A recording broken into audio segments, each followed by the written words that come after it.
So what is up, guys? Got your boy Stingren here today, and today we're back with some Aether Gazer content here today. And today we're going to be talking about the new information that has finally got dropped on us today. If you guys can do me a favor, make sure you hit like, comment, and subscribe. We're trying to get to 5,500 subscribers by the end of the year. And I would love to see you guys come by, subscribe for all the Aether Gazer content that I want to throw out for you guys here today. Eventually I'll be getting some updates to my streaming setup, and I might be able to do some streams. I might be able to do some better gameplay footage for you guys soon. So keep in tune. Anyway, we got new story stuff finally. It's been a while since we got anything from the story. So story will be getting updated. It's going to be 2 new chapters of the story. It's going to be part 1, which is going to be for the Hades patch. Part 2 will be for the Athena patch. I will be going over all 3 of these characters because I feel like it's owed to us since she's now revealed. We can now talk about her at least.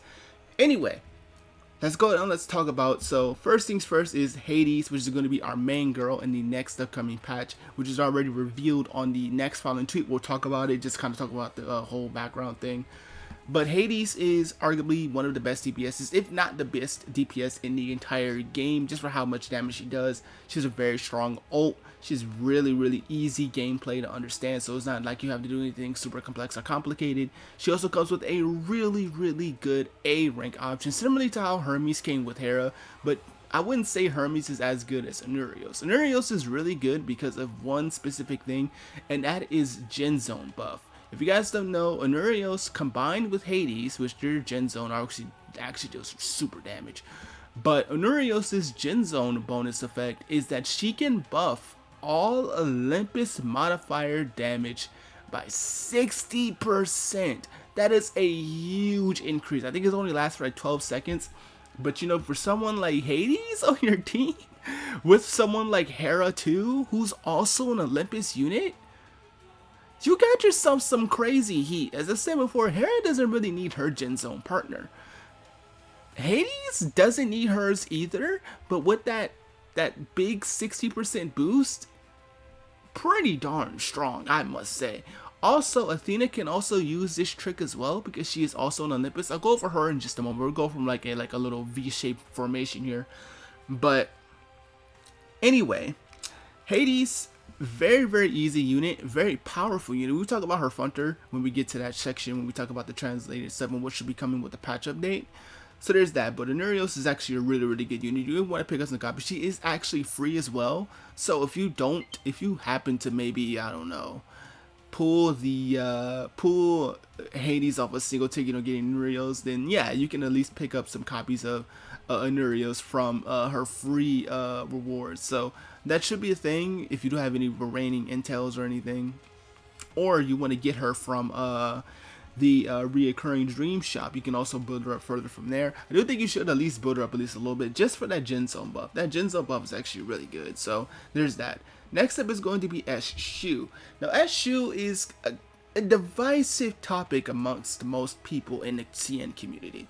I've asked a few people about how they feel about Shu, and a lot of people say that she's a bit complicated for what it's worth. And she is a character that kind of focuses around counterattacks and follow-up. So she's one of those characters that really want you to be completely aware of what the enemy is doing, which can be kind of hard to kind of do from time to time. You know, when you're kind of just in a sporadic situation, you may not be able to figure out how to get proper counters or proper timings, which makes her a little bit of a complexity to understand. The thing about it is, though, is that for people that have kind of gotten a complete understanding of how Shu works, people have said that she's actually pretty strong. Most new modifiers in the game that come out are pretty strong, but for the most part, Shu is probably the most skippable option because she is not only a standard banner unit, which means you can pull her from just using golden tickets, so you don't have to use her precise tickets at all, but it's just because of the complexity factor. She's also a dual elemental unit. She does have lightning and wind built into her kit, which can make her a little bit difficult to pair up with partners because of the complexity and that type of thing. But in terms of now partners, I don't think anyone in now really does help her. Maybe Osiris, but I don't know. I don't know if that's even really like a worthy option. Obviously her Gen Zone partner might be nice, but yeah. But Shu, not a bad unit overall, I will say. It's just the complexity. If you're not really trying to find a character where you have to actually use brain cells, then maybe you don't want to use Shu. But for me, I might pick her up. I might. I mean, it's golden tickets, so it's That's probably where I'll go. I'll probably go with Golden because I'm not going to use Precises on her. But the cool thing is, since she is a new character, she will be getting those packs in the shop. So which, if I don't get Hades initially after I do my first 70, I'll probably just go and do that instead. That I might just have to skip Eshu in that case. But if that is just the case, then it is what it is. Next up is Athena. Athena is a interesting unit. Out of the three here, I feel like Athena is the most interesting because she has a special gimmick built into her kit, which is a rhythm-based style gauge mechanic. So basically, whenever she does a specific amount of normal attack combos, she can unlock a gauge charge thing where she has to time her basic attacks or skill uses to further increase it. You can't go over the gauge because once you go over the gauge, then it gets to be a little bit hard to build up your stacks, and then you can lose out on enhanced skills damage. For every certain multiplier of a certain skill, then she will be able to get an enhanced version of that skill. So the more times you're able to kind of time the skill, time the skill presses, or the button presses with your basics, then you can get stronger skills in return, and that's going to be where a lot of her damage comes from. Athena also comes with quite a bit for her kit. Actually, she comes with a unique gimmick that boosts her own basic damage, which is pretty rare. I haven't seen a unit that really wants basic attack damage for like as a thing, so that could be a thing. She also has defense shred, which is also very helpful. Not too many units in the game that have access to defense shred. She also does have a heal built into her kit, which of course is great for survivability. So, she's got a lot. She's got a lot to offer, and you can even throw her with the Triple H team. You can throw her with Hades and Hera, and she can actually do pretty good. I think she could do really good. She's definitely a character though that probably screams that she probably won a manual the most. I think she's definitely a manual character just because of her gimmick. I don't know how well her AI chips function, so that's going to be the deciding factor. But from what I've seen gameplay wise and what I've seen from CN player conversation, most people have said she's definitely a character that you want to manual and not want to AI. I feel like you can get away with AI Hades. You can probably not get away with AI Athena, which is why I recommended you go manual Athena, AI Hades, and then Hera as the third option if you did pull for S Hera. So there's that. She also has a combo with the A Hera as her Gen Zone partner, which I don't know if you will ever invest in A Hera. I might, just because mine is like 50 more shards away from Omega. So I might, since I pulled so much on the Hera banner, and I'm still pulling on, by the way, just kind of sidetracking it, but it is going to be a little update since we kind of just segued into it. I am still pulling for my SS copy of Hera. I am 31 out of 70 away from the recording of this video before I get my guaranteed SS, or if I hit it within the 31 period. I might just end up buying some resources maybe next week. I think next week is when I have a safe week, so next week I'll buy some more, and then maybe I might just have an Omega. I might just have Omega Hera. I might just, because she's 50 away. She's only 50 shards away, and I have not redeemed any shards from her from Reoccurring Dream.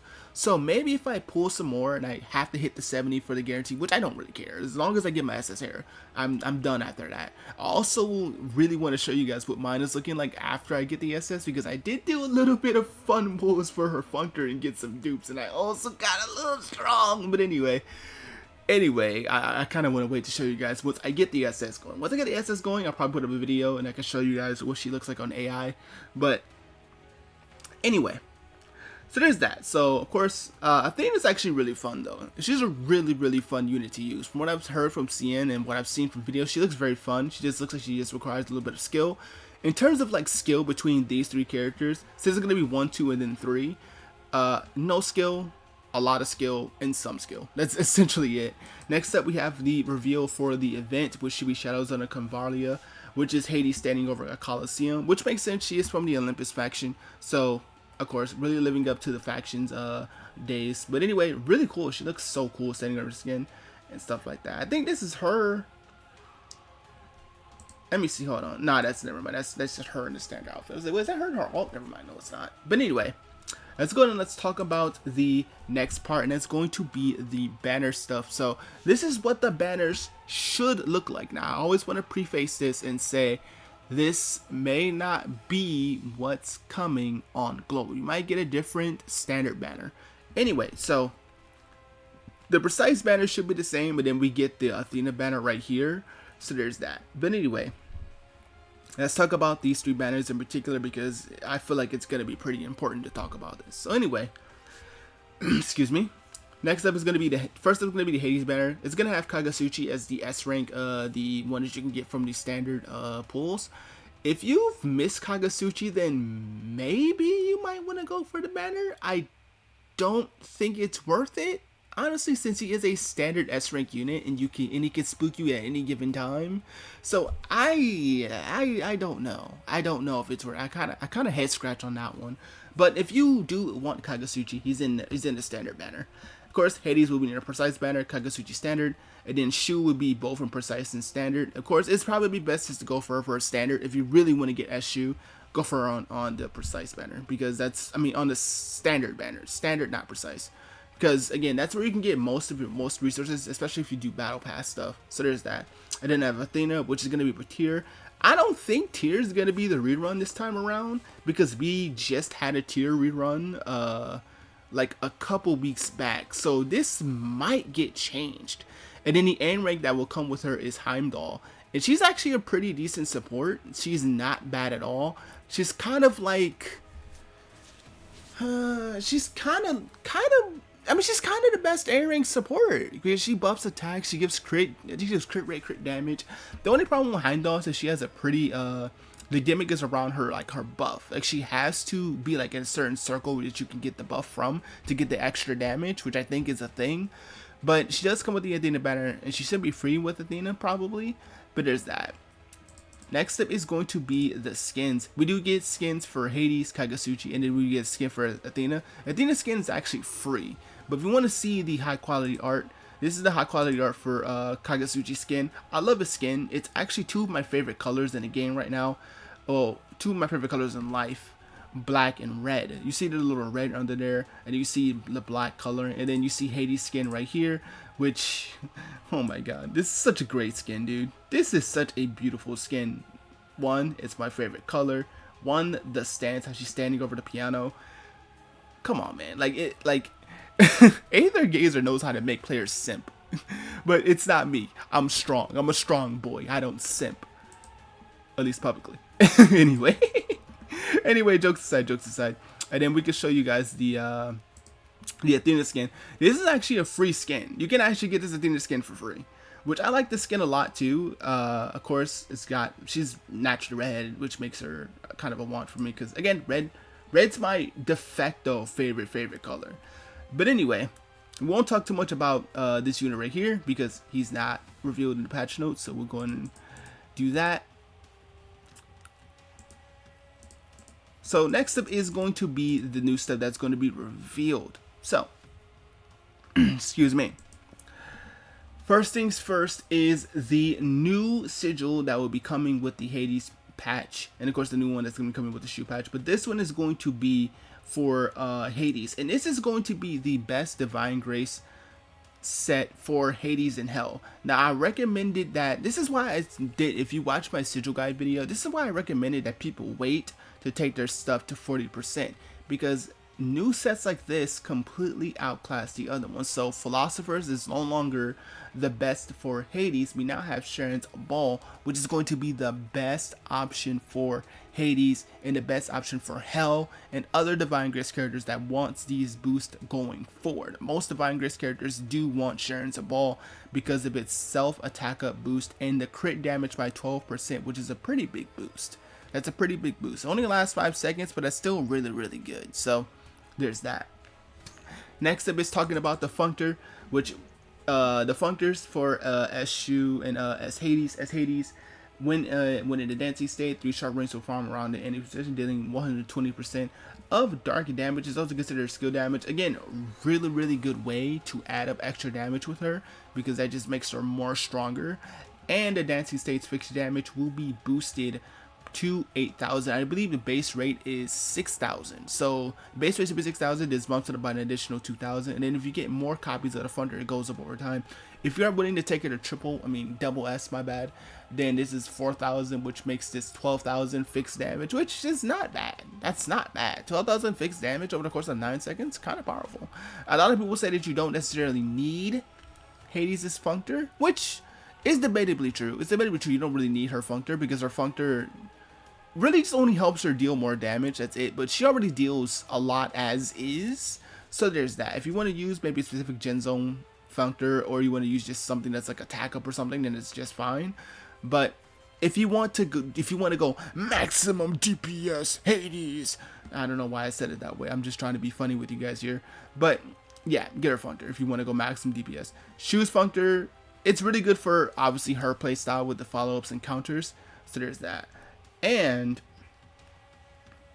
Athena's functor, which is more so about her sound edge state, which is the special follow-up thing that I was talking about earlier with the stacks and all that. So yeah, as you can see right here, sound edge at hitting with 5-6 harmony position triggered by basic attacks in the perfect harmony state, which I said in a second. Because during perfect harmony state, you can gain super armor, and every basic attack skill cast will be considered successful perfect harmonic position, while harmony stacks will be considered as 3, 5s, and 7 multiples, which is, wow, that's really good. That really does fix the math on her stacks, and also gives her super armor, which is kind of good. Super armor on a character with healing and defense and all that. Wow, that's pretty good. Anyway, so that's the Aether and Ganurios one, which there's that. But I mean, not the Aether, the Ain Ganurios, my bad. Let's go and talk about the things that should be coming as part of the patch. Again, we could probably get some more stuff because Global has been known on record to push stuff forward. But anyway, excuse me. So with the Hades patch, which I'll focus on mostly here, we'll be getting Guild Boss, which we already got. That's confirmed. We already got that. That was like a few days ago. The Revealing Map Farm, which is going to be for Sigil EXP. We already have Sigil EXP farm stages, so I don't know if this is going to be better than the ones we already have. Question mark. And adds teammates AI chips, I assume for other characters who don't have chips in their kits. And then new hazard zone difficulty for level 4, or for 4 bosses. We already have this as well. So I don't know if we'll be getting anything directly new from the patch. We might even get some of this stuff here. We might even get the hazard zone. We might even get the sigil level 60, which will be a big boost for characters going forward. It will be super easy to hit like 20k on just the S rank character with these type of boosts. So that's what I'm really excited about there. But that's gonna require a whole new material. So, but anyway, that's gonna be it for this video, guys. Wow, we've talked over for almost 20 minutes, but make sure you guys like, comment, and subscribe. It brings me so much joy to bring these videos to you guys. So let me know if you guys enjoy the content. See you guys next time. Peace.